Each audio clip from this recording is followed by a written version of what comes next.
Hello नमस्कार साथियों। तो कैसे हैं आप सब लोग। स्वागत है आपका मेरे इस यूट्यूब चैनल में। तो आज हम पढ़ेंगे स्टैटिक जीके की सबसे बड़ी क्लास, जो सभी प्रतियोगी परीक्षाओं के लिए रामबाण साबित होने वाली है, जिसमें SSC MTS, railway D group, SSC GD, air force Y group, SSC CHSL, navy SSR double A में आने वाले जीके के जो महत्वपूर्ण क्वेश्चन हैं, उन सभी टॉपिकों को आपको इस वीडियो में बताया गया है। तो इस वीडियो को लास्ट तक देखिए। यह वीडियो सभी प्रतियोगी परीक्षाओं में सबसे महत्वपूर्ण साबित होने वाली है। तो चलिए आज की वीडियो शुरुआत करते हैं।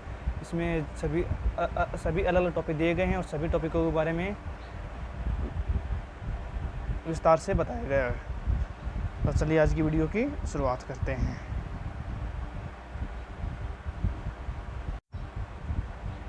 हमारा पहला टॉपिक है अकबर के कुछ महत्वपूर्ण कार्य। अकबर द्वारा जो भी भारत में कुछ जो महत्वपूर्ण कार्य किए गए थे, उन सभी कार्यों के सन और कौन कौन से कार्य किए गए थे, ये सभी आपको इस टॉपिक में मिलेंगे। तो चलिए वीडियो की शुरुआत करते हैं। देखिए अकबर द्वारा किए गए कुछ महत्वपूर्ण कार्य जो कि इस प्रकार से हैं। अकबर के कुछ महत्वपूर्ण कार्य जो कि इस प्रकार से हैं। देखिए, अकबर ने दास प्रथा का अंत किया था 1562 में। अकबर को हरमदल से मुक्ति 1562 में। तीर्थ यात्रा कर समाप्त किया 1563 में। जजिया कर समाप्त किया 1564 में। फतेहपुर सीकरी की स्थापना एवं राजधानी का आगरा से फतेहपुर सीकरी स्थानांतरण 1571 में किया था। ये काम भी। इबादत खाने की स्थापना 1575 में की गई थी। इबादत खाने में सभी धर्मों के लोगों के प्रवेश की अनुमति 1578 में हुई थी। मजहर की घोषणा भी 1579 में की थी अकबर के द्वारा। दीन ए इलाही की स्थापना अकबर ने 1582 में की थी। इलाही संवत की शुरुआत 1563 में की गई थी अकबर के द्वारा। राजधानी लाहौर स्थानांतरित की गई थी 1585 के द्वारा। 1585 में। इस प्रकार ये अकबर के कुछ महत्वपूर्ण कार्य हैं। महत्वपूर्ण कार्य इस प्रकार से दिए गए हैं।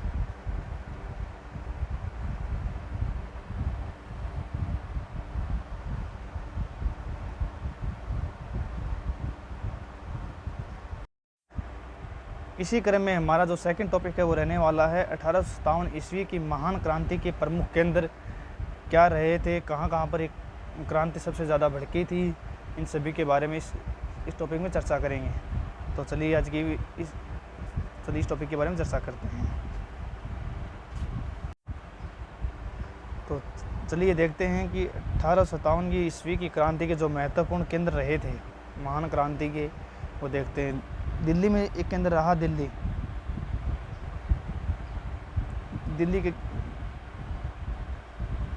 केंद्र रहा, जिसमें बहादुर शाह जफर, इसमें जो भारतीय नायक रहे थे वो थे बहादुर शाह जफर भगत का। विद्रोह की तिथि थी 11-12 मई 1857 ईस्वी। दूसरा केंद्र था कानपुर, जिसमें भारतीय नायक रहे थे नाना साहब और तात्या टोपे, जिसकी विद्रोह की तिथि थी 5 जून 1857 ईस्वी। लखनऊ में जो केंद्र रहा था उसका भारतीय नायक रहा था बेगम हजरत महल, जो कि 4 जून 1857 ईस्वी को हुई थी। झांसी की रानी, झांसी में जो केंद्र रहा था उसकी नायक थी रानी लक्ष्मीबाई, जो हुई थी जून 1857 ईस्वी में। इलाहाबाद में जो केंद्र रहा था इसका भारतीय नायक था लियाकत अली, जो रहा था 1857। विद्रोह की तिथि 1857, इसकी डेट फिक्स नहीं है। जगदीशपुर में कुंवर सिंह थे, नेतृत्व किया था जगदीशपुर से, इसकी डेट थी अगस्त 1857 में। बरेली से बहादुर खां, फैजाबाद से मौलवी अहमद उल्ला, फतेहपुर से अजीमुल्ला, तीनों 1857 से 1897 में सभी केंद्र रहे थे। तो इस टॉपिक में इतना ही। अब देखते हैं, चलते हैं नेक्स्ट टॉपिक की ओर। चलिए अब हम बढ़ते हैं तीसरे टॉपिक की ओर। जो हमारा जो तीसरा टॉपिक रहने वाला है वो है भारतीय राष्ट्रीय कांग्रेस आंदोलन से संबंधित महत्वपूर्ण आंदोलन एवं घटनाएं। इस टॉपिक में पढ़ेंगे हम भारतीय राष्ट्रीय आंदोलन से संबंधित कुछ महत्वपूर्ण आंदोलन एवं उनकी जो घटनाएं हुई थी उन सभी के बारे में चर्चा करेंगे। चलिए पढ़ते हैं भारतीय राष्ट्रीय आंदोलन से संबंधित महत्वपूर्ण आंदोलन एवं घटनाएं।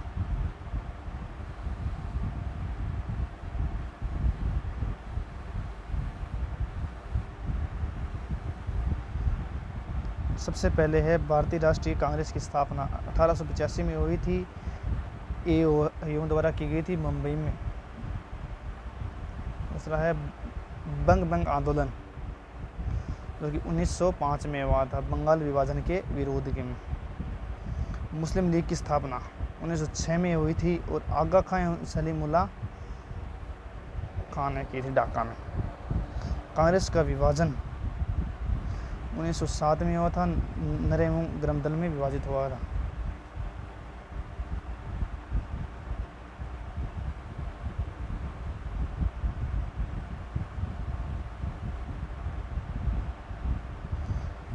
और नंबर है होम रूल आंदोलन, जो कि 1916 में हुआ था तिलक एवं बेसेंट के समय। लखनऊ पैक्ट दिसंबर 1916 में हुआ था। कांग्रेस तथा मुस्लिम लीग के बीच समझौता भी इसी में हुआ था, लखनऊ पैक्ट में।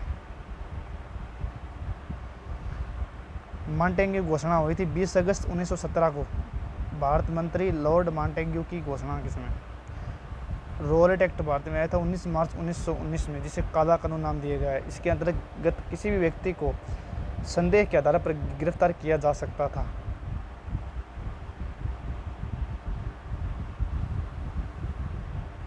जो घटना वो हुई थी जलियांवाला बाग हत्याकांड,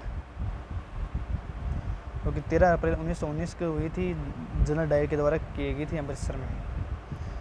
10वां है खिलाफत आंदोलन, जो कि 1919 में हुआ था शौकत अली और मोहम्मद अली के नाम। हंटर कमेटी की रिपोर्ट प्रकाशित हुई थी 28 मई 1920 में, जिसमें जो कि जलियांवाला बाग हत्याकांड से संबंधित थी। कांग्रेस का नागपुर अधिवेशन हुआ था दिसंबर 1920 में, जो कि असहयोग आंदोलन का प्रस्तावित पारित किया गया था। इसमें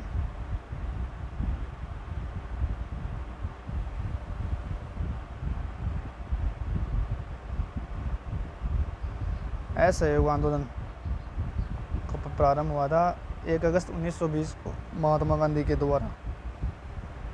चोरी चोरा कांड हुआ था 5 फरवरी 1922 को।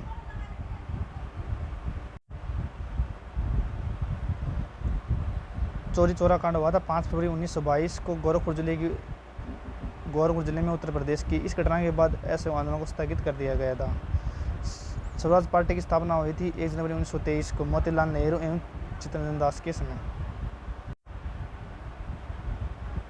हिंदुस्तान रिपब्लिकेशन एसोसिएशन एक्ट की अक्टूबर 1924 में स्थापना हुई थी। सत्येंद्र सान्याल थे संबंधित। साइमन कमीशन की नियुक्ति हुई थी 8 नवंबर 1927 में। जॉन साइमन की अध्यक्षता में 7 सदस्यीय आयोग का गठन किया गया था। साइमन कमीशन भारत में आया था 3 फरवरी 1928 को। भारत में लाला लाजपत राय के नेतृत्व में विरोध एवं उन पर लाठी का प्रहार किया गया था।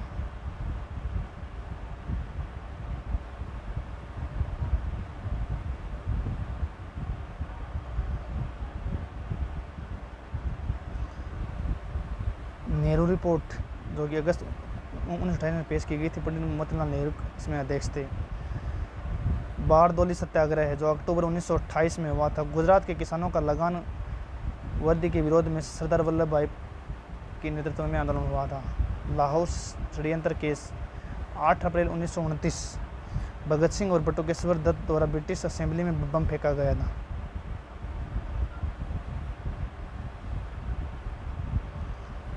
कांग्रेस का लाहौर अधिवेशन दिसंबर 1929 में हुआ था। पूर्ण स्वाधीनता का प्रस्ताव किया गया था। स्वाधीनता दिवस की घोषणा की गई थी 2 जनवरी 1930 को। 26 जनवरी को स्वाधीनता दिवस के रूप में मनाने की घोषणा की गई। इसमें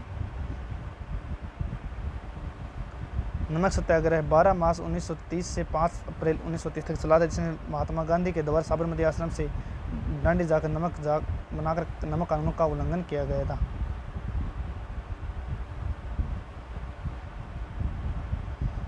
25 नंबर जो घटना थी वो ये थी सविनय अवज्ञा आंदोलन। 6 अप्रैल 1923 को सविनय अवज्ञा आंदोलन की शुरुआत हुई थी। प्रथम गोलमेज सम्मेलन 12 नवंबर 1930 को प्रधानमंत्री मैकडोनाल्ड की अध्यक्षता में लंदन में आयोजित किया गया था। ये थी सभी महत्वपूर्ण घटनाएं। तो चलते हैं नेक्स्ट टॉपिक की ओर।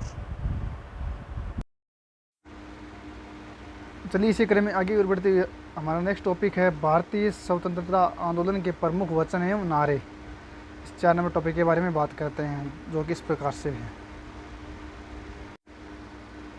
तो देखते हैं इसी क्रम में पहला नारा इनकलाब जिंदाबाद, ये दिया था भगत सिंह ने। दिल्ली चलो सुभाष चंद्र बोस ने। करो या मरो हे राम भारत छोड़ो, ये सभी नारे दिए महात्मा गांधी ने। जय हिंद सुभाष चंद्र बोस। पूर्ण स्वराज्य आराम हराम है पंडित जवाहरलाल नेहरू। वेदों की ओर लौटो स्वामी दयानंद सरस्वती। जय जवान जय किसान लाल बहादुर शास्त्री।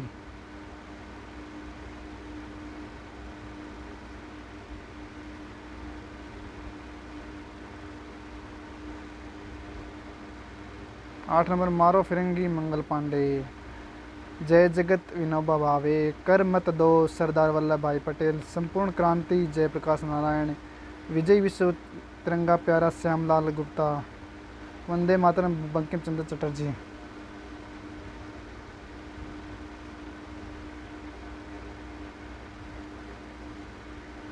इसी में आगे बढ़ते हम देखते हैं जनगण मन अधिनायक रविंद्रनाथ ठाकुर। साम्राज्यवाद का नाश हो भगत सिंह। स्वराज हमारा जन्मसिद्ध अधिकार है बाल गंगाधर तिलक। सरफरोशी की तमन्ना अब हमारे दिल में है राम प्रसाद बिस्मिल। सारे जहां से अच्छा हिंदुस्तान हमारा इकबाल। तुम मुझे खून दो मैं तुम्हें आज़ादी दूंगा सुभाष चंद्र बोस। साइमन कमीशन वापस जाओ लाला लाजपत राय।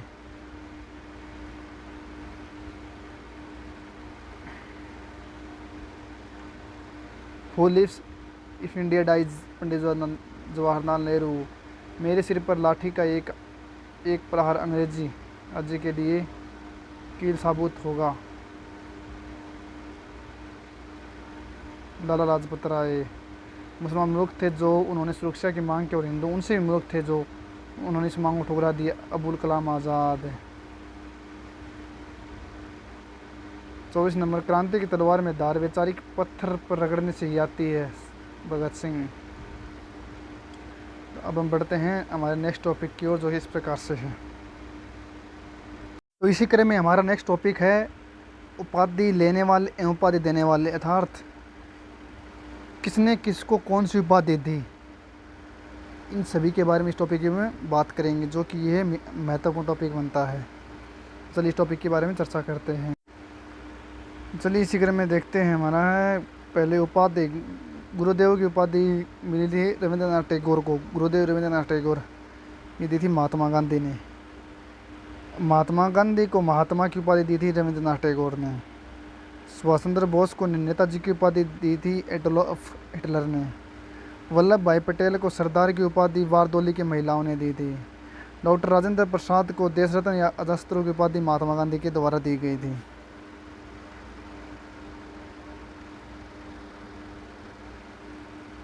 मोहम्मद अली जिन्ना को कायदे आजम की उपाधि महात्मा गांधी के द्वारा दी गई थी। सुभाष चंद्र बोस को देश नायक की उपाधि रविंद्रनाथ टैगोर के द्वारा दी गई थी। स्वामी विवेकानंद को विवेकानंद की उपाधि महाराजा खेतड़ी के द्वारा दी गई थी। महात्मा गांधी को राष्ट्रपिता की उपाधि सुभाष चंद्र बोस के द्वारा दी गई थी। राजा राम मोहन राय को राजा की उपाधि अकबर द्वितीय के द्वारा दी गई थी।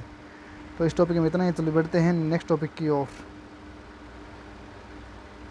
में हमारा नेक्स्ट टॉपिक है भारत की ऐतिहासिक लड़ाइयाँ, यानी भारत में कौन कौन सी लड़ाइयाँ लड़ी गई थी जो कि इतिहास में दर्ज हैं। उन सभी बातों के बारे में चर्चा करेंगे इस टॉपिक के बारे में। तो चलिए इस टॉपिक के बारे में चर्चा करते हैं। इस टॉपिक में चर्चा करते हैं भारत में लड़ी गई महत्वपूर्ण ऐतिहासिक लड़ाइयाँ, जो कि इस प्रकार से हैं। सबसे पहले है तराइन का प्रथम युद्ध, जो कि 1191 ईस्वी में हुआ था। पृथ्वीराज ने मोहम्मद गोरी को हराया था। तराइन का द्वितीय युद्ध 1192 ईस्वी में हुआ था, जिसमें मोहम्मद गोरी ने पृथ्वीराज को हराया था। चंदवार का युद्ध हुआ था 1194 ईस्वी में, जिसमें मोहम्मद गोरी ने जयचंद को हराया था। पानीपत की प्रथम लड़ाई हुई थी 1526 ईस्वी में। बाबर ने इब्राहिम लोदी को हराया था। खानवा का युद्ध हुआ था 1527 ईस्वी में, बाबर ने राणा सांगा को हराया था। अगला है चंदेरी का युद्ध 1528 ईस्वी में, बाबर ने मेदिनी राय को हराया था। घाघरा का युद्ध हुआ था 1529 ईस्वी में, बाबर ने अफगानों को हराया था। चौसा का युद्ध हुआ था 1539 ईस्वी में, इसमें शेर शाह ने हुमायूं को हराया था। कन्नौज का युद्ध हुआ था 1540 ईस्वी में, इसमें शेर शाह ने हुमायूं को हराया था। पानीपत की दूसरी लड़ाई हुई थी 1556 ईस्वी में, इसमें अकबर ने हेमू को हराया था। तालीकोट का युद्ध हुआ था 1565 ईस्वी में, इसमें विजयनगर साम्राज्य का पतन हुआ था। हल्दी घाटी का युद्ध हुआ था 1576 में, इसमें अकबर ने महाराणा प्रताप को हराया था। अब देखते हैं इसी क्रम में आगे की ओर बढ़ते हुए। प्लासी का युद्ध हुआ था 1757 ईस्वी में, इसमें अंग्रेज़ों ने सिराजुद्दौला को हराया था। वांडीवास का युद्ध हुआ था 1760 ईस्वी में, इसमें फ्रांसीसियों की पराजय हुई थी। पानीपत की तीसरी लड़ाई हुई थी 1761 ईस्वी में, अहमद शाह अब्दाली ने मराठों को हराया था इस लड़ाई में। बक्सर का युद्ध हुआ था 1764 ईस्वी में, अंग्रेज़ों ने मीर कासिम को हराया था। रोहिल्ला का युद्ध हुआ था 1774 में। खुदरा का युद्ध हुआ था 1795 ईस्वी में, इसमें निज़ाम की पराजय हुई थी। प्रथम स्वतंत्रता संग्राम हुआ था 1857 ईस्वी में। भारत चीन युद्ध हुआ था 1962 ईस्वी में। प्रथम भारत पाकिस्तान युद्ध हुआ था 1965 में। द्वितीय भारत पाकिस्तान युद्ध हुआ था 1971 ईस्वी में। और महत्वपूर्ण प्रथम विश्व युद्ध 1914 से 1918 ईस्वी में, द्वितीय विश्व युद्ध 1939 से 1945 ईस्वी में हुआ था। यही थी भारत में होने वाली महत्वपूर्ण ऐतिहासिक लड़ाइयाँ। तो इस टॉपिक में इतना ही। अब बढ़ते हैं आगे की ओर, नेक्स्ट टॉपिक की ओर, जो कि इस प्रकार से। वीडियो को लास्ट तक देखते रहिएगा। इसी क्रम में हमारा नेक्स्ट टॉपिक है प्रमुख पुरस्कार, क्षेत्र एवं राशि। कौन कौन से प्रमुख पुरस्कार है और कौन कौन क्षेत्र में दिए जाते हैं और उनकी पुरस्कार राशि क्या है, ये हमारा टॉपिक है। इस टॉपिक के बारे में देखते हैं। सबसे पहले हम देखते हैं नोबेल पुरस्कार। यह दिया जाता है साहित्य, चिकित्सा, भौतिकी, रसायन,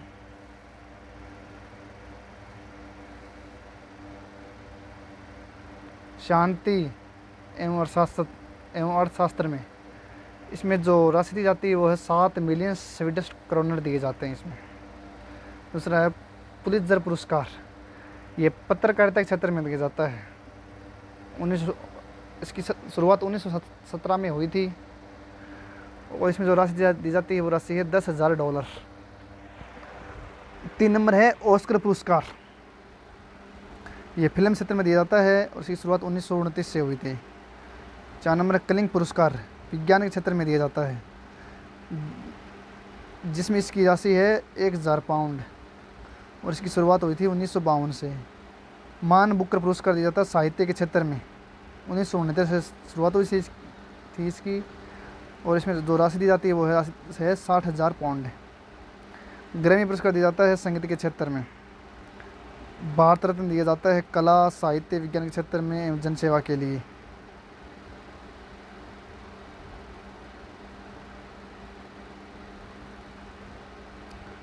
इसी क्रम में कि दादा साहब फाल्के पुरस्कार ये दिया जाता है फिल्म के क्षेत्र में। 1969 से इसकी शुरुआत हुई थी। इसमें स्वर्ण कमल और साथ में 10 लाख रुपए दिए जाते हैं। अगला है ज्ञानपीठ पुरस्कार, जो कि साहित्य के क्षेत्र में दिया जाता है। इसकी शुरुआत हुई थी 1965 से और जो इसमें जो राशि दी जाती है वो राशि है 11 लाख रुपए। 10 नंबर है रेमन मैग्सेसे पुरस्कार, जो कि सरकारी सेवा, जनसेवा, पत्रकारिता, साहित्य, संचार, अंतर्राष्ट्रीय संबंध के क्षेत्र में दिया जाता है। इसकी शुरुआत हुई थी 1958 से। इसमें जो राशि दी जाती है वो राशि है $50,000। इसी क्रम में आगे की ओर है 11 नंबर सरस्वती सम्मान, जो कि साहित्य के क्षेत्र में दिया जाता है। इसकी शुरुआत 1991 से हुई थी। इसमें 5 लाख रुपए दिए जाते हैं। 12 नंबर है वाचस्पति पुरस्कार, जो संस्कृत साहित्य में उत्कृष्ट योगदान के लिए दिया जाता है। इसकी शुरुआत हुई थी 1992 से और उसमें जो राशि दी जाती है वो राशि है 1 लाख रुपए। 13 नंबर है शंकर पुरस्कार, जो कि भारतीय दर्शन, संस्कृति तथा कला के क्षेत्र में दिया जाता है। इसमें जो राशि दी जाती है वो राशि है 1.5 लाख रुपए राशि में से दी जाती है। 14 नंबर है व्यास सम्मान, जो कि साहित्य के क्षेत्र में दिया जाता है। 15 नंबर है कबीर पुरस्कार, जो कि सामाजिक सद्भाव के क्षेत्र में दिया जाता है। इसी क्रम में आगे की ओर है 16 नंबर है ध्यानचंद पुरस्कार, खेलों में जीवन भर की उपलब्धियों के लिए दिया जाता है। इसमें जो राशि है वो राशि है 5 लाख रुपए दी जाती है। 17 नंबर पे है द्रोणाचार्य पुरस्कार, जो कि खेल प्रशिक्षण के क्षेत्र में दिया जाता है। इसकी शुरुआत हुई थी 1985 से और जो राशि है वो है 5 लाख रुपए। अगला है अर्जुन पुरस्कार, जो कि खेल के क्षेत्र में दिया जाता है। इसकी जो शुरुआत हुई थी 1961 से और इसमें जो राशि दी जाती है वो राशि है 5 लाख रुपए। 19 नंबर है राजीव गांधी खेल रत्न पुरस्कार, खेलों में सराहनीय प्रदर्शन के लिए दिया जाता है। इसकी शुरुआत हुई थी 1992 से। इसमें जो राशि दी जाती है वो राशि है 7.5 लाख रुपए।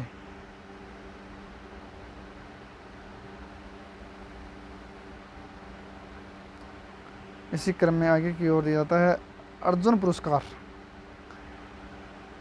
हो गया खेल क्षेत्र में, हो गया राजीव गांधी, हो गया। 20 नंबर भटनागर पुरस्कार, विज्ञान के क्षेत्र में दिया जाता है। 1957 से इसकी शुरुआत हुई थी, उसमें 2 लाख रुपए नगद दिए जाते हैं। अगला है धन्वंतरी पुरस्कार, जो कि चिकित्सा के क्षेत्र में दिया जाता है। इसकी शुरुआत 1971 से हुई थी। बोरदोग पुरस्कार दिया जाता है कृषि की पैदावार में उल्लेखनीय योगदान के लिए। 1973 से इसकी शुरुआत हुई थी। 23 नंबर पे है BC राय पुरस्कार, जो कि चिकित्सा के क्षेत्र में दिया जाता है। तो इस टॉपिक में इतना ही। अब देखते हैं नेक्स्ट टॉपिक में, वीडियो लास्ट तक देखते रहिएगा।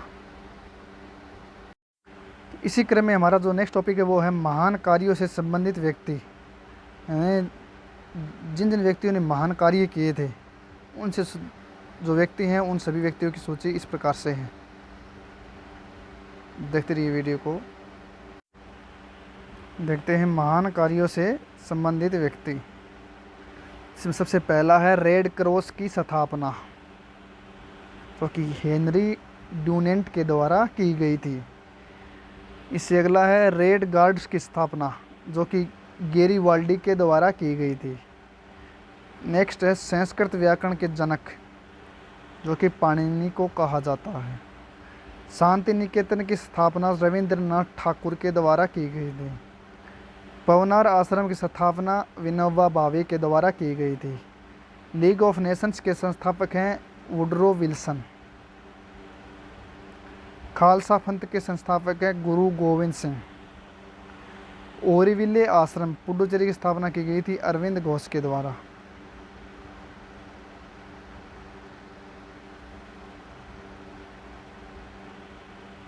इसी क्रम में आगे की ओर देखते हैं हम स्काउटिंग की स्थापना, जो कि वेडन पावेल के द्वारा की गई थी। समाज के प्रवर्तक हैं वो हैं समाज के प्रवर्तक आचार्य नरेंद्र देव। आनंद वन की स्थापना बाबा आम्बटे के द्वारा की गई थी। विश्व भारती की स्थापना की गई थी रविंद्रनाथ ठाकुर के द्वारा। भूदान आंदोलन के प्रवर्तक थे विनोबा भावे। स्वर्ण मंदिर का निर्माण किया गया था गुरु अर्जुन देव के द्वारा। न्याय दर्शन के संस्थापक थे महर्षि गौतम। और लास्ट निर्मल हृदय के संस्थापक थी मदर टेरेसा। तो इस टॉपिक में इतना ही। बैठते हैं नेक्स्ट टॉपिक की ओर, वीडियो लास्ट तक देखते रहिएगा। इसी क्रम में हमारा नेक्स्ट टॉपिक है प्रमुख भारतीय लेखक एवं उनकी पुस्तक। इस टॉपिक के बारे में देखते हैं, तो वीडियो को लास्ट तक देखते रहिएगा। तो देखते हैं इसी क्रम में विष्णु शर्मा की जो पुस्तक है उसका नाम है पंचतंत्र। रस खान की जो पुस्तक है उसका नाम है प्रेम वाटिका। शूद्रक जो लेखक है उनकी पुस्तक का नाम है मर्चकटिकम मिट्टिका खुलना, जो कि इंपॉर्टेंट है, परीक्षा की कई बार पूछा भी गया है। वात्स्यायन जो लेखक हैं उनकी जो पुस्तक है उसका नाम है कामसूत्र। जीमूत वाहन की पुस्तक का नाम है दाए बाग। पिलनी की जो पुस्तक है उसका नाम है नेचुरल हिस्ट्री। तो साथियों इसी क्रम में आगे की ओर बढ़ते हुए हम देखते हैं कि हमारा जो टॉपिक है 10 नंबर, उसका नाम है खिलाड़ियों के उपनाम। कौन से खिलाड़ी का क्या उपनाम रखा गया है इसके बारे में इस टॉपिक में चर्चा करेंगे। चलिए इस टॉपिक की ओर। अब हम देखते हैं कि खिलाड़ियों के उपनाम क्या क्या दिए गए हैं। तो वीडियो को अंत तक देखिएगा और अगर आपको वीडियो पसंद आए तो वीडियो को शेयर भी कर दीजिए। पहला है मेजर ध्यानचंद, जिसे हॉकी के जादूगर के नाम से जाना जाता था। 2 नंबर पे है पीटी उषा, जिसे उड़न परी उपनाम दिया गया है। मिल्खा सिंह को फ्लाइंग सिख कहते थे। शोएब अख्तर का उपनाम है रावलपिंडी एक्सप्रेस। माइकल फिलिप्स का उपनाम है फ्लाइंग फिश। मेरी कॉम का उपनाम है सुपर मॉम। इसी क्रम में आगे की ओर बढ़ते हुए हम देखते हैं लिएंडर पेस का उपनाम है पाकेर डायनमो। सौरव गांगुली का उपनाम है बंगाल टाइगर। विश्वनाथन आनंद का उपनाम है लाइटनिंग किंड। राहुल द्रविड़ का उपनाम है द वॉल। हरभजन सिंह का उपनाम है टर्बिनेटर। इयान थोरपे का उपनाम है टारपीडो। पेस एवं भूपति का उपनाम है इंडियन एक्सप्रेस।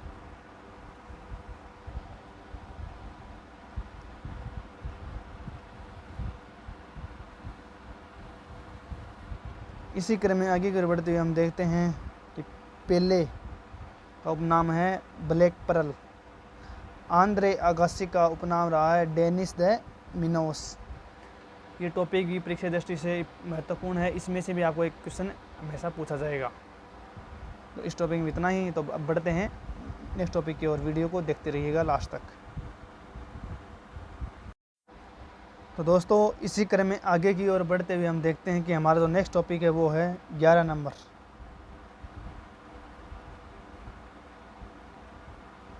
जिसका नाम है विभिन्न खेल तथा उनसे संबंध प्रमुख कप एवं ट्रॉफियाँ। अर्थात कौन से खेल में कौन सा कप या ट्रॉफी दी जाती है, इस टॉपिक में इसके बारे में चर्चा करेंगे। तो वीडियो को देखते रहिएगा। तो इस टॉपिक में देखते हैं विभिन्न खेल था उनसे संबंध प्रमुख कप एवं ट्रॉफियाँ। यहाँ पर खेल आएंगे, यहाँ पर संबंध कप एवं ट्रॉफी आएंगे। हॉकी, सबसे पहला खेल हॉकी। हॉकी में कौन सा कप एवं कौन सी ट्रॉफी दी जाती है, इन सब के बारे में चर्चा करेंगे। हॉकी में जो कप दिए जाते हैं वो Beighton cup, Rangaswamy cup, Aga Khan cup, Begum Rasool trophy,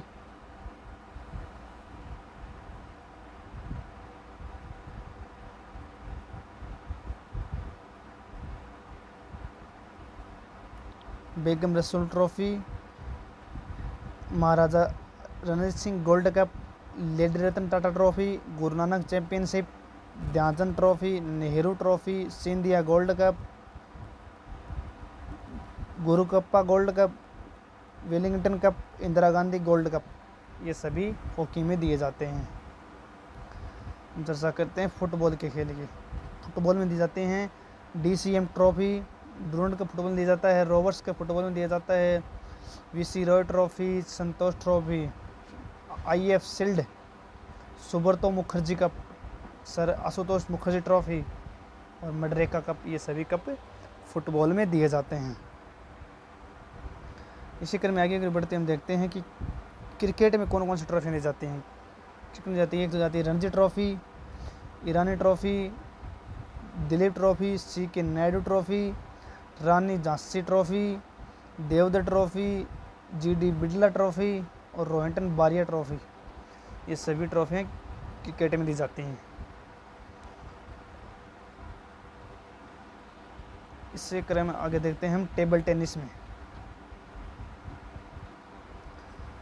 table tennis जाती हैं कि वर्ना बेले कप, जयलक्ष्मी कप महिला को, वर्ना बेले कप पुरुष को, राजकुमारी चैलेंजर कप जूनियर महिला, रामानुज ट्रॉफी जूनियर पुरुष आदि को दिए जाते हैं।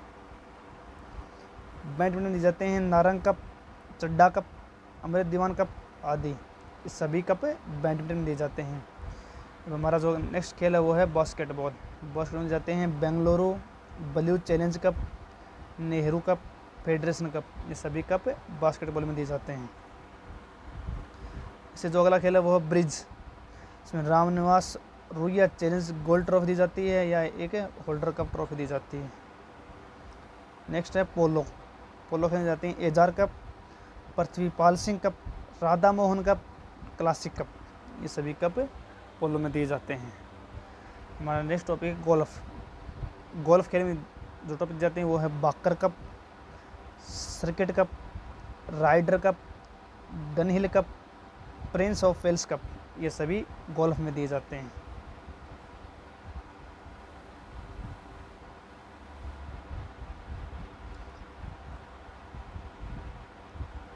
नेक्स्ट जिम्नास्टिक में सिर्फ एक ही कप दिया जाता है, वो है चाइना कप।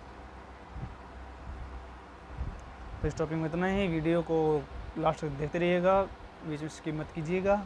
चलते हैं हम आगे नेक्स्ट टॉपिक की ओर, जो हमारा और महत्वपूर्ण रहने वाला है और किस प्रकार से। इसी क्रम में आगे की ओर बढ़ते हुए हमारा नेक्स्ट टॉपिक है प्रमुख देशों के राष्ट्रीय खेल। कौन से देश का क्या राष्ट्रीय खेल है, सभी देशों के राष्ट्रीय खेलों की सूची है। ये भी हमारे परीक्षा की दृष्टि हमारा एक महत्वपूर्ण क्वेश्चन बनता है, जो कि इस प्रकार से है। तो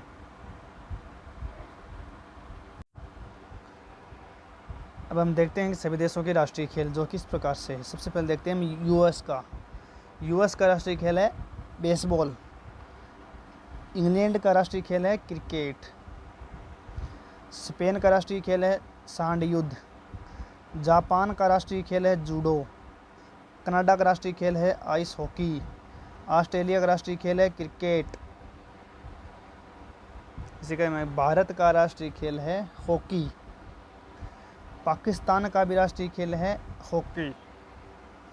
रूस का राष्ट्रीय खेल है फुटबॉल और शतरंज, दो राष्ट्रीय खेल हैं रूस के। इसी क्रम में मलेशिया का जो राष्ट्रीय खेल है वो है बैडमिंटन। स्कॉटलैंड का राष्ट्रीय खेल है रग्बी फुटबॉल। बांग्लादेश का राष्ट्रीय खेल है कबड्डी। तो इसी क्रम में आगे की ओर बढ़ते हम देखते हैं कि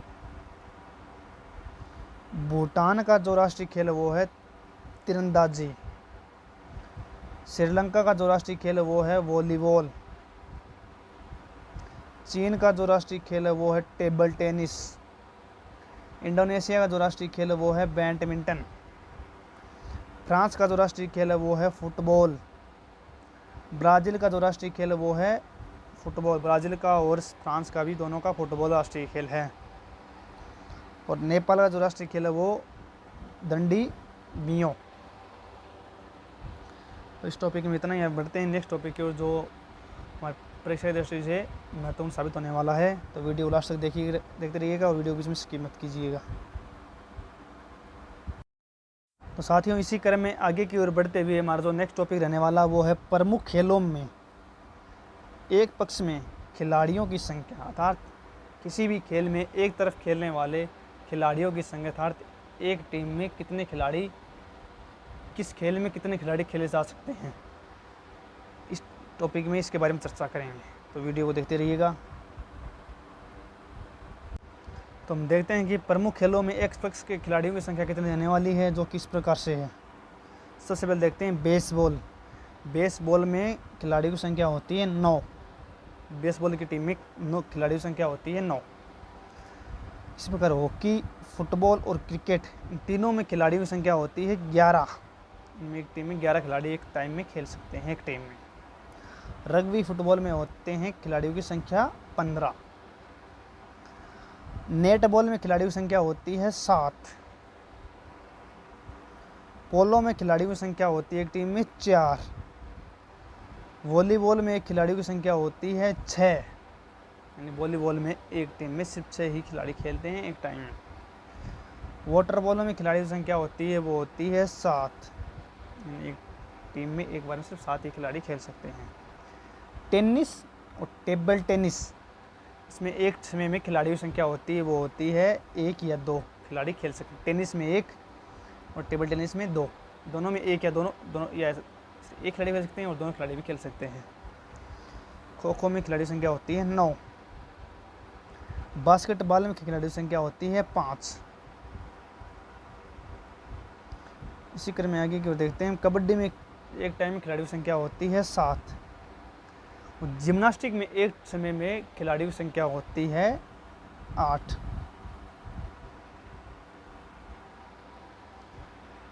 तो इस टॉपिक में इतना ही। अब बढ़ते हैं नेक्स्ट टॉपिक की और। वीडियो को स्किप मत कीजिएगा, वीडियो देखते रहिएगा। ये सभी टॉपिक परीक्षा की दृष्टि से सबसे महत्वपूर्ण साबित होने वाले हैं।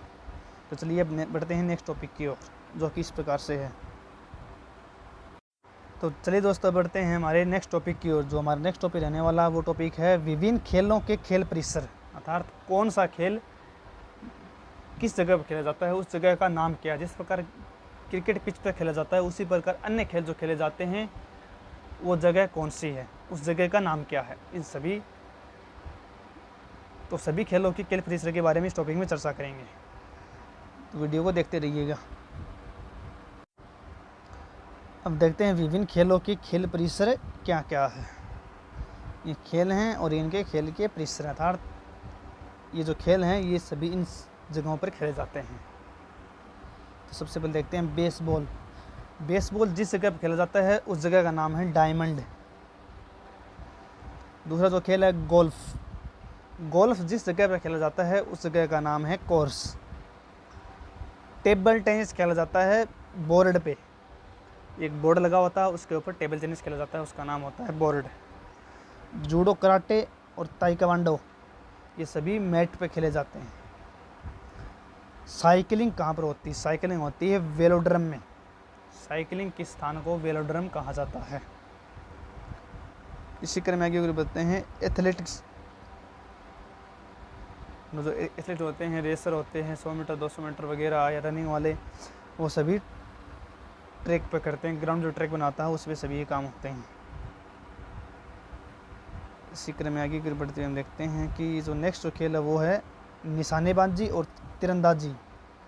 ये सभी जो जहाँ पर खेले जाते हैं उन्हें उसे रेंज कहते हैं। Tennis, badminton, netball, kho kho, squash, kabaddi, handball, volleyball जिस जगह पर खेले जाते हैं उस जगह का नाम है कोर्ट। उस जगह को कोर्ट कहते हैं। और स्केटिंग और मुक्केबाजी जहाँ पर की जाती है उस जगह का नाम है रिंग। उस जगह को रिंग कहा जाता है। तैराकी। तैराकी जिस जगह पर की जाती है वो तैराकी पुल में होती है। बाउलिंग जो खेल है वो एली में खेला जाता है। घुड़सवारी कहाँ पर होती है? घुड़सवारी जो होती है वो होती है एरिना में। दोनों तरफ बांस की लट से एरिना हो जाती है, उनके बीच घुड़सवारी होती है। नेक्स्ट जो हमारा खेल है वो पोलो, फुटबॉल और हॉकी। जो तीनों खेले जाते हैं फील्ड में। इन्हें खेलने के लिए फील्ड अर्थात जो ग्राउंड होता है उसे फील्ड कहते हैं। वहाँ पर ये तीनों पोलो, फुटबॉल, हॉकी तीनों खेल वहीं पे खेले जाते हैं। नेक्स्ट है हमारा क्रिकेट और रग्बी। ये दोनों पिच के ऊपर खेले जाते हैं। ये होता है रिंक। रिंग में जो खेले जाते हैं वो कर्लिंग और आइस हॉकी दोनों रिंक में खेले जाते हैं। बाउल्स जो खेल है वो खेला जाता है ग्रीन्स में। उस जगह को जिस जगह बाउंस खेलने के लिए जाता है उस जगह को ग्रीन्स कहते हैं। तो फिलहाल इन टॉपिक में इतना ही। अगर आपको वीडियो पसंद आए तो वीडियो को शेयर कीजिए, लाइक कीजिए। अगर आप चैनल पर पहली बार आए तो चैनल को सब्सक्राइब करना मत भूलें। तो इस वीडियो में इतना ही। वीडियो को शेयर कीजिए अगर आपको पसंद आई। तो ये सभी टॉपिक परीक्षा की दृष्टि से आपके लिए महत्वपूर्ण साबित होने वाले हैं। धन्यवाद। चलिए अब हम बढ़ते हैं तीसरे टॉपिक की ओर। जो हमारा जो तीसरा टॉपिक रहने वाला है वो है भारतीय राष्ट्रीय कांग्रेस आंदोलन से संबंधित महत्वपूर्ण आंदोलन एवं घटनाएं। इस टॉपिक में पढ़ेंगे हम भारतीय राष्ट्रीय आंदोलन से संबंधित कुछ महत्वपूर्ण आंदोलन एवं उनकी जो घटनाएं हुई थी उन सभी के बारे में चर्चा करेंगे। चलिए पढ़ते हैं भारतीय राष्ट्रीय आंदोलन से संबंधित महत्वपूर्ण आंदोलन एवं घटनाएं।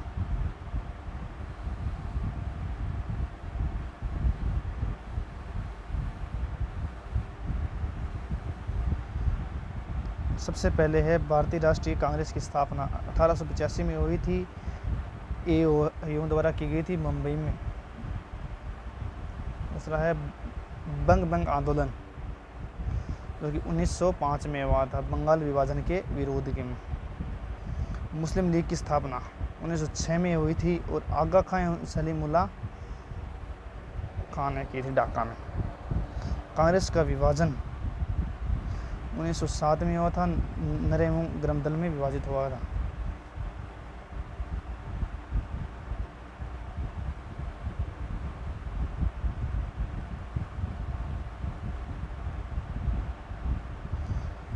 और नंबर है होम रूल आंदोलन, जो कि 1916 में हुआ था, तिलक एवं एनी बेसेंट के समय। लखनऊ पैक्ट दिसंबर 1916 में हुआ था। कांग्रेस तथा मुस्लिम लीग के बीच समझौता भी इसी में हुआ था, लखनऊ पैक्ट में।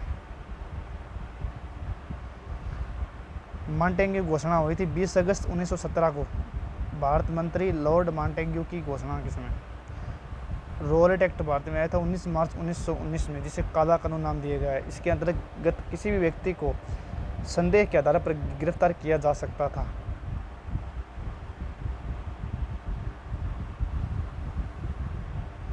जो घटना वो हुई थी जलियांवाला बाग हत्याकांड,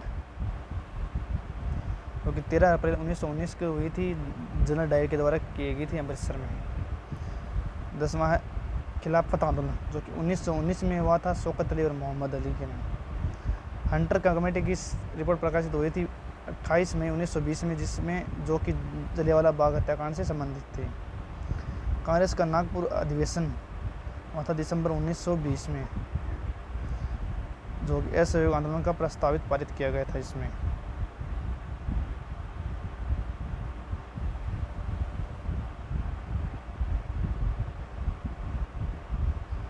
असहयोग आंदोलन का प्रारंभ हुआ था 1 अगस्त 1920 को महात्मा गांधी के द्वारा। चोरी चौरा कांड हुआ था 5 फरवरी 1922 को।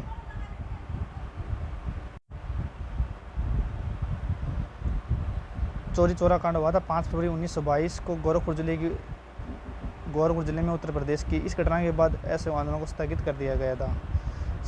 स्वराज पार्टी की स्थापना हुई थी 1 जनवरी 1923 को मोतीलाल नेहरू एवं चित्तरंजन दास के समय। हिंदुस्तान रिपब्लिकेशन एसोसिएशन एक्ट की अक्टूबर 1924 में स्थापना हुई थी, सत्येंद्र सान्याल थे संबंधित। साइमन कमीशन की नियुक्ति हुई थी 8 नवंबर 1927 में। जॉन साइमन की अध्यक्षता में 7 सदस्यीय आयोग का गठन किया गया था। साइमन कमीशन भारत में आया था 3 फरवरी 1928 को। भारत में लाला लाजपत राय के नेतृत्व में विरोध एवं उन पर लाठी का प्रहार किया गया था।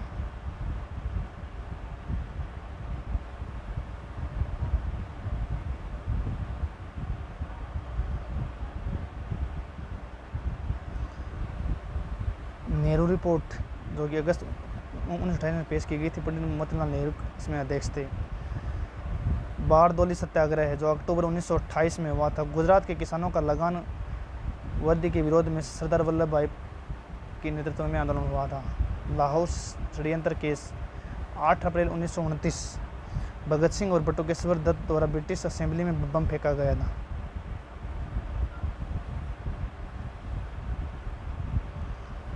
कांग्रेस का लाहौर अधिवेशन दिसंबर 1929 में हुआ था। पूर्ण स्वाधीनता का प्रस्ताव किया गया था। स्वाधीनता दिवस की घोषणा की गई थी 2 जनवरी 1930 को। 26 जनवरी को स्वाधीनता दिवस के रूप में मनाने की घोषणा की गई। इसमें नमक सत्याग्रह 12 मार्च 1930 से 5 अप्रैल 1930 तक चला था, जिसमें महात्मा गांधी के द्वारा साबरमती आश्रम से दांडी जाकर नमक बनाकर नमक कानून का उल्लंघन किया गया था।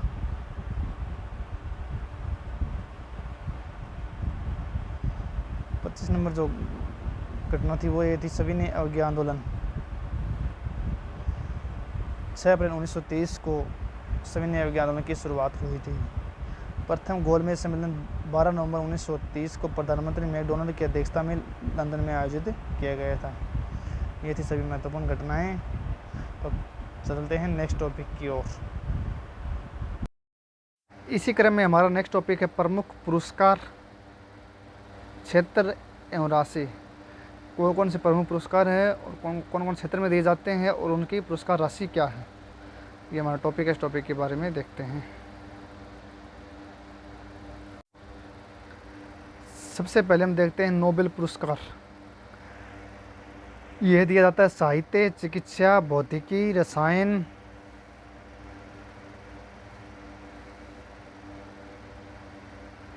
शांति एवं अर्थशास्त्र में इसमें जो राशि दी जाती है वो है 7 मिलियन स्वीडिश क्रोनर दिए जाते हैं इसमें। दूसरा है पुलित्जर पुरस्कार, ये पत्रकारिता के क्षेत्र में दिया जाता है। इसकी शुरुआत 1917 में हुई थी और इसमें जो राशि दी जाती है वो राशि है $10,000। 3 नंबर है ऑस्कर पुरस्कार, ये फिल्म क्षेत्र में दिया जाता है और इसकी शुरुआत 1929 से हुई थी। 4 नंबर है कलिंग पुरस्कार, विज्ञान के क्षेत्र में दिया जाता है, जिसमें इसकी राशि है 1,000 पाउंड और इसकी शुरुआत हुई थी 1952 से।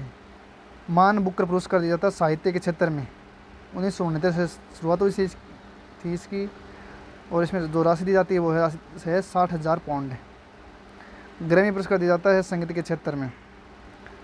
भारत रत्न दिया जाता है कला साहित्य विज्ञान के क्षेत्र में एवं जनसेवा के लिए।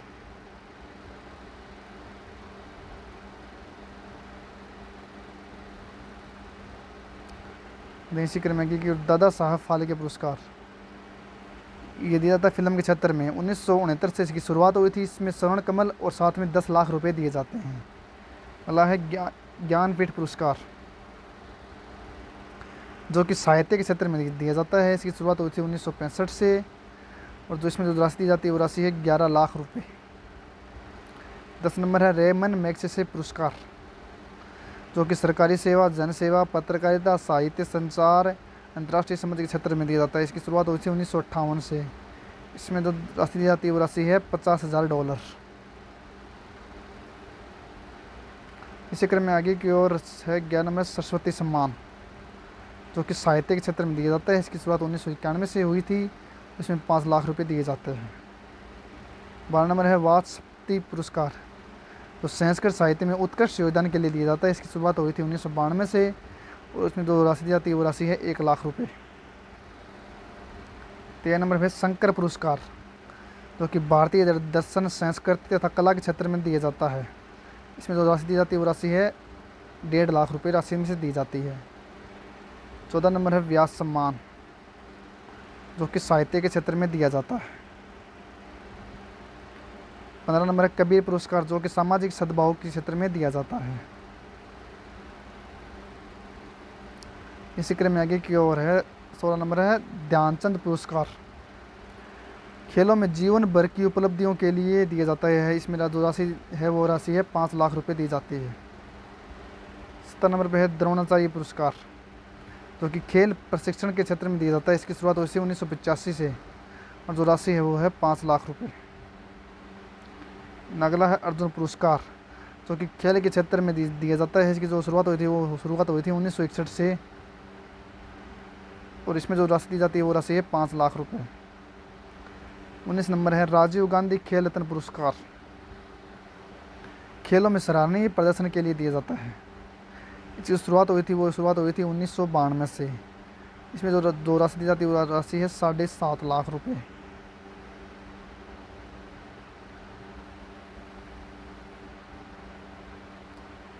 इसी क्रम में आगे की ओर दिया जाता है अर्जुन पुरस्कार, हो गया खेल क्षेत्र में हो गया, राजीव गांधी हो गया। 20 नंबर भटनागर पुरस्कार, विज्ञान के क्षेत्र में दिया जाता है। 1957 से इसकी शुरुआत हुई थी। उसमें 2 लाख रुपए नगद दिए जाते हैं। अगला है धन्वंतरी पुरस्कार, जो कि चिकित्सा के क्षेत्र में दिया जाता है। इसकी शुरुआत 1971 से हुई थी। बोर्डलॉग पुरस्कार दिया जाता है कृषि की पैदावार में उल्लेखनीय योगदान के लिए। 1973 से इसकी शुरुआत हुई थी। 23 नंबर पे है BC राय पुरस्कार, जो कि चिकित्सा के क्षेत्र में दिया जाता है। तो इस टॉपिक में इतना ही। अब देखते हैं नेक्स्ट टॉपिक में, वीडियो लास्ट तक देखते रहिएगा। तो दोस्तों इसी क्रम में आगे की ओर बढ़ते हुए हम देखते हैं कि हमारा जो नेक्स्ट टॉपिक है वो है 11 नंबर,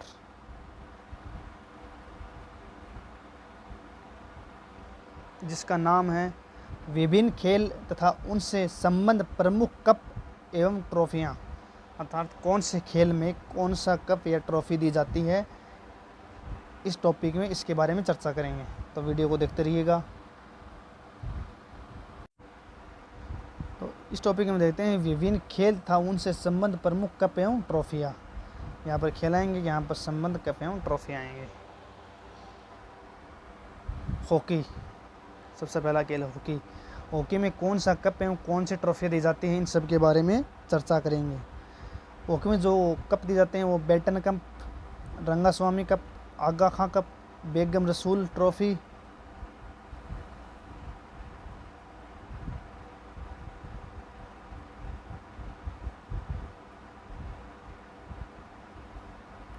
बेगम Rasool trophy, Maharaja Ranjit Singh gold cup, lady Ratan Tata trophy, Guru Nanak championship, Dhyanchand trophy, Nehru trophy, Scindia gold cup,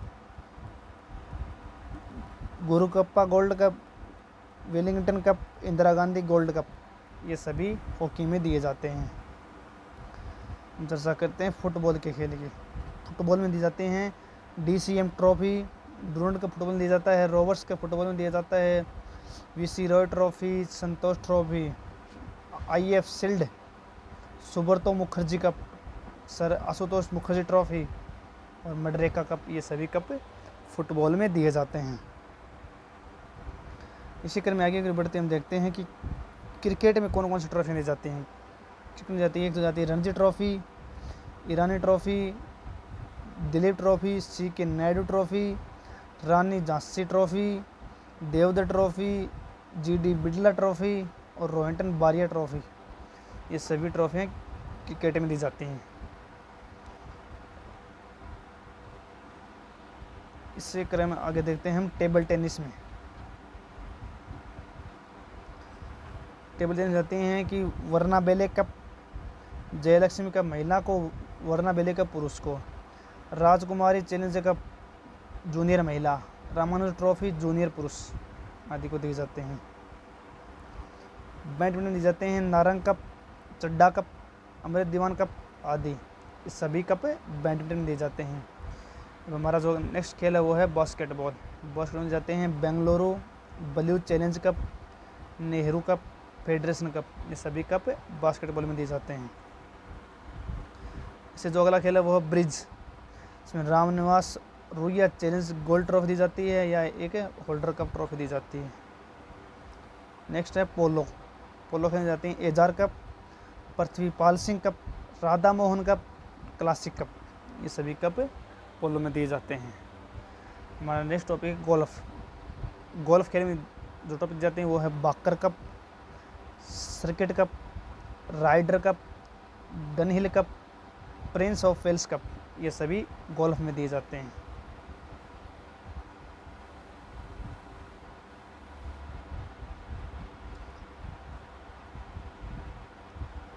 next gymnastic में सिर्फ एक ही कप दिया जाता है वो है चाइना कप। तो इस टॉपिक में इतना ही। वीडियो को लास्ट तक देखते रहिएगा, बीच में स्किप मत कीजिएगा। चलते हैं हम आगे नेक्स्ट टॉपिक की ओर जो हमारा और महत्वपूर्ण रहने वाला है वो किस प्रकार से।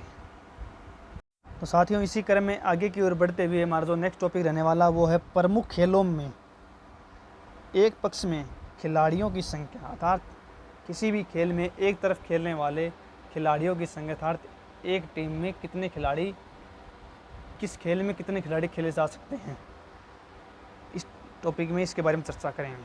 तो वीडियो को देखते रहिएगा। तो हम देखते हैं कि प्रमुख खेलों में एक पक्ष के खिलाड़ियों की संख्या कितनी रहने वाली है, जो किस प्रकार से है। सबसे पहले देखते हैं बेसबॉल।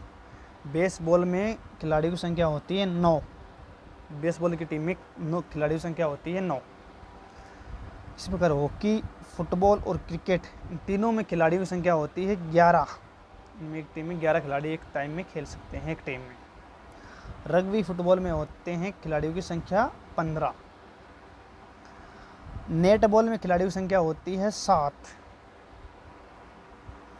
पोलो में खिलाड़ियों की संख्या होती है एक टीम में 4।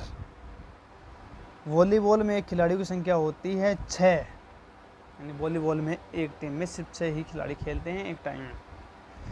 वाटर बॉल में खिलाड़ियों की संख्या होती है वो होती है 7, यानी एक टीम में एक बार में सिर्फ 7 ही खिलाड़ी खेल सकते हैं। टेनिस और टेबल टेनिस, इसमें एक समय में खिलाड़ियों की संख्या होती है वो होती है 1 या 2 खिलाड़ी खेल सकते हैं। टेनिस में 1 और टेबल टेनिस में 2, दोनों में 1 या दोनों या एक खिलाड़ी खेल सकते हैं और दोनों खिलाड़ी भी खेल सकते हैं। खो खो में खिलाड़ी संख्या होती है 9। बास्केटबॉल में खिलाड़ी संख्या होती है 5। इसी क्रम में आगे की ओर देखते हैं। कबड्डी में एक टाइम में खिलाड़ियों की संख्या होती है 7। जिम्नास्टिक में एक समय में खिलाड़ियों की संख्या होती है 8।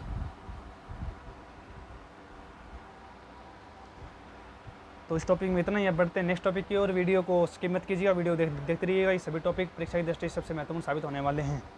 तो चलिए अब बढ़ते हैं नेक्स्ट टॉपिक की ओर, जो कि इस प्रकार से है। तो चलिए दोस्तों बढ़ते हैं हमारे नेक्स्ट टॉपिक की ओर। जो हमारा नेक्स्ट टॉपिक रहने वाला वो टॉपिक है विभिन्न खेलों के खेल परिसर, अर्थात कौन सा खेल किस जगह पर खेला जाता है, उस जगह का नाम क्या है। जिस प्रकार क्रिकेट पिच पर खेला जाता है उसी प्रकार अन्य खेल जो खेले जाते हैं वो जगह कौन सी है, उस जगह का नाम क्या है। इन सभी खेलों की खेल परिसर के बारे में इस टॉपिक में चर्चा करेंगे। तो वीडियो को देखते रहिएगा। अब देखते हैं विभिन्न खेलों की खेल परिसर क्या क्या है। ये खेल हैं और इनके खेल के परिसर, अर्थात ये जो खेल हैं ये सभी इन जगहों पर खेले जाते हैं। तो सबसे पहले देखते हैं बेसबॉल। बेसबॉल जिस जगह पर खेला जाता है उस जगह का नाम है डायमंड। दूसरा जो खेल है गोल्फ। गोल्फ जिस जगह पर खेला जाता है उस जगह का नाम है कोर्स। टेबल टेनिस खेला जाता है बोर्ड पे, एक बोर्ड लगा होता है उसके ऊपर टेबल टेनिस खेला जाता है, उसका नाम होता है बोर्ड। जूडो, कराटे और ताइक्वांडो ये सभी मैट पे खेले जाते हैं। साइकिलिंग कहाँ पर होती है? साइकिलिंग होती है वेलोड्रम में। साइकिलिंग के स्थान को वेलोड्रम कहा जाता है। इसी क्रम में आगे बताते हैं एथलेटिक्स। जो एथलीट होते हैं, रेसर होते हैं, 100 मीटर 200 मीटर वगैरह या रनिंग वाले, वो सभी ट्रैक पे करते हैं। ग्राउंड जो ट्रैक बनाता है उसमें सभी ये काम होते हैं। इसी क्रम में आगे बढ़ते हम देखते हैं कि जो नेक्स्ट जो खेल है वो है निशानेबाजी और तीरंदाजी। ये सभी जो जहाँ पर खेले जाते हैं उन्हें उसे रेंज कहते हैं। Tennis, badminton, netball, kho kho, squash, kabaddi, handball, volleyball जिस जगह पर खेले जाते हैं उस जगह का नाम है कोर्ट। उस जगह को कोर्ट कहते हैं।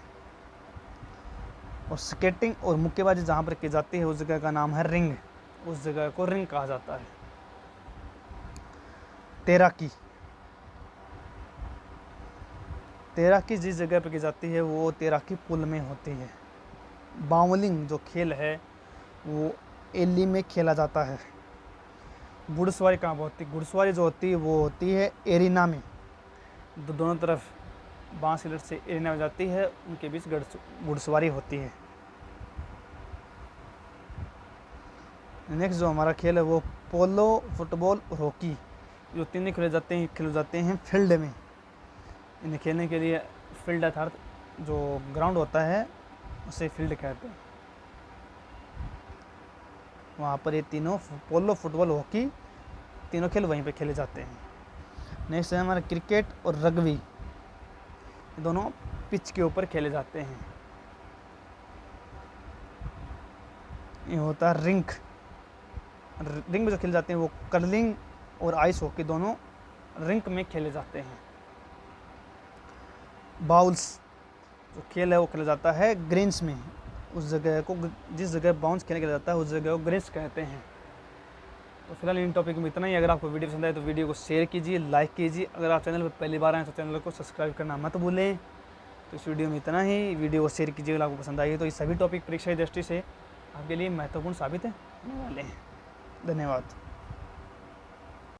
तो चलिए दोस्तों बढ़ते हैं हमारे नेक्स्ट टॉपिक की ओर। जो हमारा नेक्स्ट टॉपिक रहने वाला वो टॉपिक है विभिन्न खेलों के खेल परिसर, अर्थात कौन सा खेल किस जगह पर खेला जाता है, उस जगह का नाम क्या है। जिस प्रकार क्रिकेट पिच पर खेला जाता है उसी प्रकार अन्य खेल जो खेले जाते हैं वो जगह कौन सी है, उस जगह का नाम क्या है। इन सभी खेलों की खेल परिसर के बारे में इस टॉपिक में चर्चा करेंगे। तो वीडियो को देखते रहिएगा। अब देखते हैं विभिन्न खेलों की खेल परिसर क्या क्या है।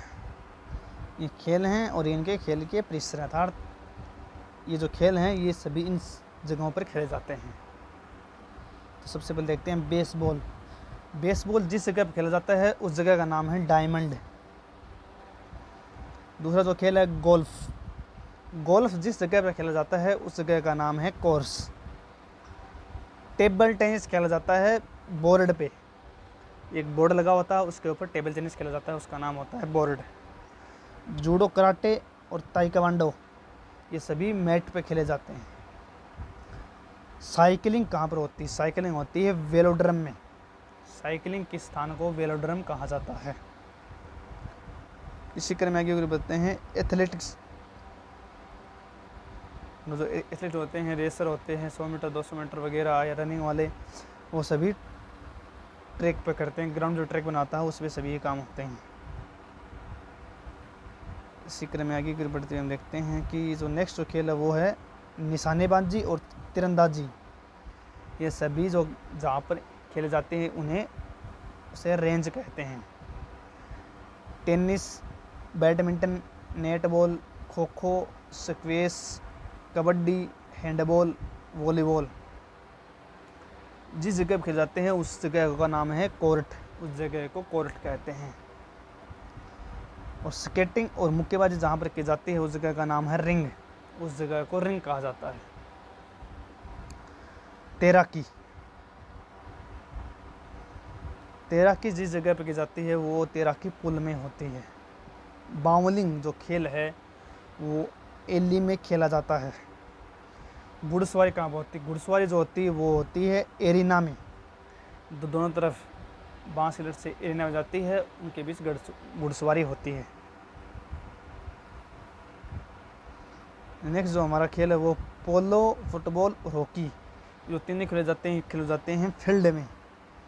इन्हें खेलने के लिए फील्ड अर्थात जो ग्राउंड होता है उसे फील्ड कहते हैं। वहाँ पर ये तीनों पोलो, फुटबॉल, हॉकी तीनों खेल वहीं पे खेले जाते हैं। नेक्स्ट है हमारा क्रिकेट और रग्बी। ये दोनों पिच के ऊपर खेले जाते हैं। ये होता है रिंक। रिंग में जो खेले जाते हैं वो कर्लिंग और आइस हॉकी दोनों रिंक में खेले जाते हैं। बाउल्स जो खेल है वो खेला जाता है ग्रीन्स में। उस जगह को जिस जगह बाउंस खेलने खेला जाता है उस जगह को ग्रीन्स कहते हैं। तो फिलहाल इन टॉपिक में इतना ही। अगर आपको वीडियो पसंद आए तो वीडियो को शेयर कीजिए, लाइक कीजिए। अगर आप चैनल पर पहली बार आए तो चैनल को सब्सक्राइब करना मत भूलें। तो इस वीडियो में इतना ही। वीडियो को शेयर कीजिए अगर आपको पसंद आई। तो ये सभी टॉपिक परीक्षा की दृष्टि से आपके लिए महत्वपूर्ण साबित होने वाले हैं। धन्यवाद।